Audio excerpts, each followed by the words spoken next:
Hello. Happy Tuesday, everyone. How is life? I see in the chat you guys are all discussing Killing Eve. I watched series one, I think. I think I gave up with series two. I got part way in and then I can't remember why. Sometimes you think like, I was watching that. Why did I stop? But for whatever reason, I did. I haven't watched Afterlife though. I'm not sure who just said something about Ricky Gervais, but I agree. I find him like couldn't do The Office, liked extras, Afterlife. Just I don't know. Don't want to watch anything miserable. I think at the moment I'm like binging really happy stuff, and that's it. Although I haven't really been watching much TV. I can't. My focus just isn't there for TV at the moment. Been listening to a lot of podcasts. My absolute favorite podcast is The Complete Guide to Everything, and it's just two guys chatting, and they're like two New York friends that have been friends forever. I don't know. There's something about them. I just find them so funny, and it's so relaxing, and like I've listened to it for years now, so I sort of feel like I know them quite well. So that's been really nice. And I'm watching Making the Cut. I really like that sort of like reality TV. It's sort of like Great British Sewing Bee, but it's American with a massive budget and Heidi Klum. And there's this great guy called Tim Gunn who's absolutely wonderful. Um, Sorry, I got distracted by somebody saying, "Hey, does it say live in 8 minutes for you guys too?" We're already live, Kim. I don't know how to tell you that though if you can't hear this. Somebody's recommending normal people. Oh, all right, Rebecca. Yeah. Do you know when you get that thing? Do you ever get this? And I know this is such a like tosser thing to do, but when everybody really likes something, so you don't want to watch it. Just because of how many people are going, oh, it's really good, you should watch it. So your brain goes, no. Do you ever do that? I know that that is just like cutting your nose off to spite your face completely. But I don't know. I do find, yeah, normal people's one of those things. People keep talking about it, and I keep thinking like, oh, I should watch that. Apparently, it's good, and then just do it, Laura. Right, we have a chapter for today. I'm a bit tired today, so it might not be as um, flamboyant as some of them. And Anya says nothing. So this is an episode just for me. You guys can suck it. Um, so yeah, we'll get on with the chapter, and it's a two-question chapter today.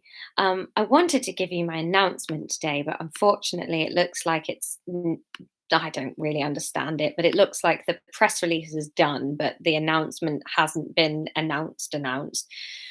So I don't think I'm allowed to say anything, but hopefully by the end of the week, we'll go with that. Fingers crossed. That would be nice. I'm really tired. I kind of let's just read the thing because me trying to think of sentences to say, I feel like I'm getting halfway through them and stopping. So let's just do what we're here for, shall we? Chris says, tell us anyway. I'd love to. I really would love to, but I didn't bother reading my contract because boring, and that's what I pay agents exorbitant amounts of money to do. So I'm not allowed. I'm not sure if I'm allowed to, and I don't want to break any rules before I've even started. But it is exciting.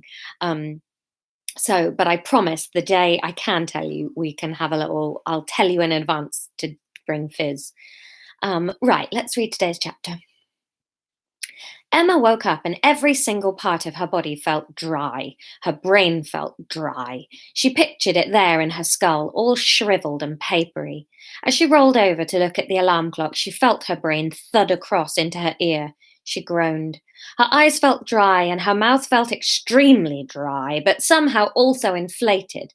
Her tongue felt puffy against swollen, dry cheeks. Her throat felt like a glass ledge had been installed along the swallowing ridge. Every joint in her body had had the lubricating bits removed overnight, and now as she lay there, she could feel each and every bone grinding against each other as she moved. The only part of her that did not feel dry was her stomach. That felt intensely wet. It felt sloshy, rumbly, and unpredictable.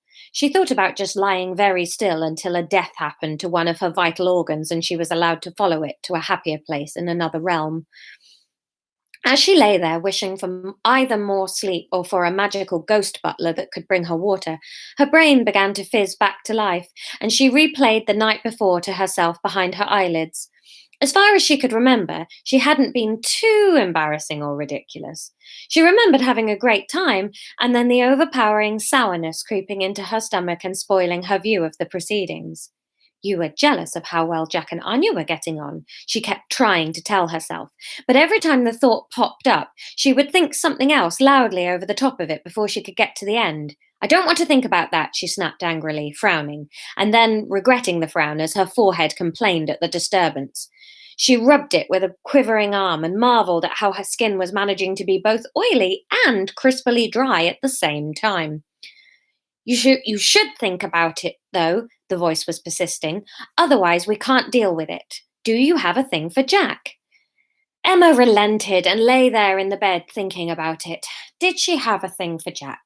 She liked him, that was for sure. He made her feel content and happy and safe. Yes, safe. But she barely knew him, so it's not like she could really like him, could she? You barely know Theo either, her irritating devil's advocate told her, and you moved across the country for him. Not for him, Emma muttered out loud into the duvet, and then scowled at how raspy and thin her voice sounded. Her throat was wrecked by the acidic wine she had poured down it all day. She'd awoken hours earlier than she needed to. She assumed what had woken her was her brain thumping on the inside of her skull and demanding water. If only she'd thought to bring a glass to bed with her the night before, but no such luck. The night before had been all about crawling away under the duvet and into oblivion as quickly as possible.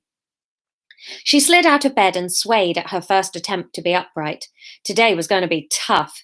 The Christmas shop was bright and garish on a normal day, let alone on one where you'd stripped off the protective cornea in your eye using a white wine defense stripper. She padded through to the kitchen, where the faint smell of hot oil and decimated meat still hung in the air.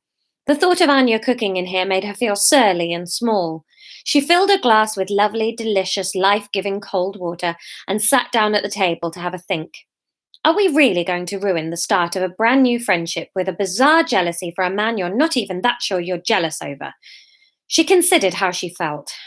Was it even about Jack? Maybe it's just how perfectly together and beautiful Anya is. She's only 4 years older than you, and look at her life compared to yours. Emma considered this option. But it definitely didn't spring up until you saw her talking to Jack, was the opinion she kept coming back to. It especially hurt to think about when she thought about the two of them huddled conspiratorially in the corner of her living room, chatting about Bath and restaurants and all the fancy things they knew about.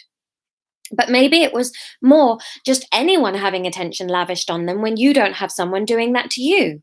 She turned this thought over and over in her mind for a while, seeing how it fit. It felt like a distinct possibility. She tried out an image of herself kissing Jack, just to see how it made her feel.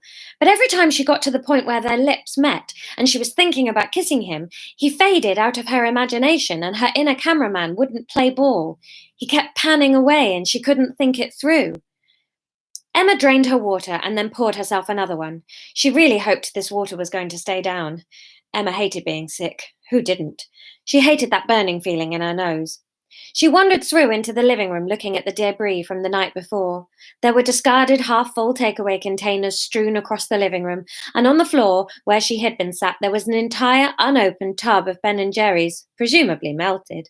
Her stomach felt fuzzy and empty, and for a bizarre half-second, Emma thought about just drinking the little pot of melted ice cream, just to give her stomach something to do other than digest itself. No, Emma, you are not doing that, she said out loud, and glanced down at her watch. She was hours early to go to work, but the thought occurred to her that perhaps she could do something to settle her stomach before she faced a day of grinning elves and Santa statues.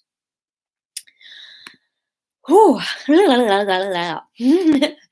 little bit tongue-tied. What are you guys? Well, you guys are having a little chat. She showered, dressed, grabbed her phone and keys, and headed out for the day. 20 minutes later, she was staring at the McDonald's breakfast menu and wondering what to order. A large portion of her brain was just suggesting all of it, and the empty feeling in her stomach certainly seemed to suggest it would fit. She felt like her stomach had been replaced by a black hole. The queue was shrinking, and she still hadn't made up her mind. Her palms sprung a little clammy layer. Calm down, woman. You're just ordering breakfast. It's not the end of the world if you don't know exactly what you want. She tried to tell herself, but when she surreptitiously wiped the palm sweat onto the tops of her jeans, she could have sworn the faint whiff of wine came off them. Emma approached the counter, and the smiling man in the hat looked up at her. Hi, what can I get you? He asked brightly. I would like something that's good for a hangover, Emma replied honestly. She decided to just be blunt with the man and hope that he got this kind of thing a lot and would know how to help. He laughed. Fair enough, he nodded. Oh, I suppose you probably want him to have an accent, don't you? Um, I know from experience that McDonald's breakfasts can go horribly wrong if it's lots of nuggets. What does that mean? Have you thrown up loads of nuggets before, Alien Bob? I don't know if I want to answer this question. Ben suggesting Norwegian. Anya's already Norwegian, kind of. McDonald's. Um, uh, Oh my god, my brain is just not switched on. No accent. You guys are being very kind. Thanks, Claire and Chris. Oh, my brain is just not functioning, is it? I've just had a big bowl of ice cream. It should be full of sugar. All right, he can be Russian. There we go. That was the one I saw. Russian. There we go. Fair enough, he nodded. When I'm hungover, I have double sausage egg McMuffin with coffee. That sounded extremely edible to Emma, so Emma nodded at him. That sounds great, she said, but tea, please. I can't stand coffee. It tastes so mean. He frowned a little at her, but in a friendly way, and she paid him and waited while he piled a box and a small bag into the bigger bag. With her breakfast in her hand, she made her way over to a free table and was extremely grateful to sit back down. An entire day on the shop floor with legs quivering more than Bambi's was going to be a struggle. She pulled the food out of the brown paper bag and began devouring it. It was greasy and delicious, and definitely going some way to restoring the natural balance of her inner ecosystem. She pulled out her phone to check how much longer she had before work and noticed that the screen displayed a text message from Theo. I'm really excited.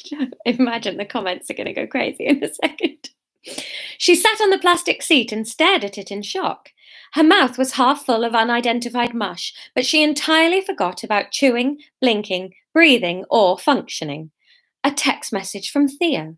In all of the confusion over Jack, jealousy, and wine, she had managed to put it out of her head completely that she was waiting for a response.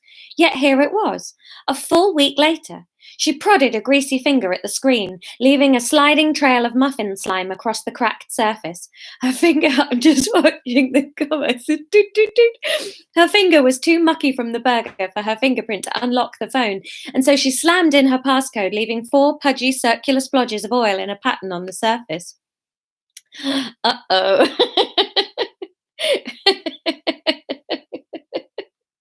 Oh, Ben's over Theo, is he? Rebecca, bad news. Oh, no, not much face in Theo in the comments. Kim's just screaming. Emma promptly vomits all over the phone. Oh, her poor phone can't take much more. Her eyes glittered over the words in the message. Hi, Emma. Great to hear from you. And this doesn't have to be in Irish, by the way, because it's her reading in his head. Hi, Emma. Great to hear from you. What are the chances of us bumping into each other like that? So weird. How was your weekend? Fancy a catch-up this week? TX. She read it and read it and read it and read it, poring over word and letter until it was memorized. Oh my God, he's replied, she kept thinking over and over again. It was all that was going round and round in her head. She couldn't even begin to formulate what her response might be because the only words she seemed to have space for between her ears were, oh my God, he's replied.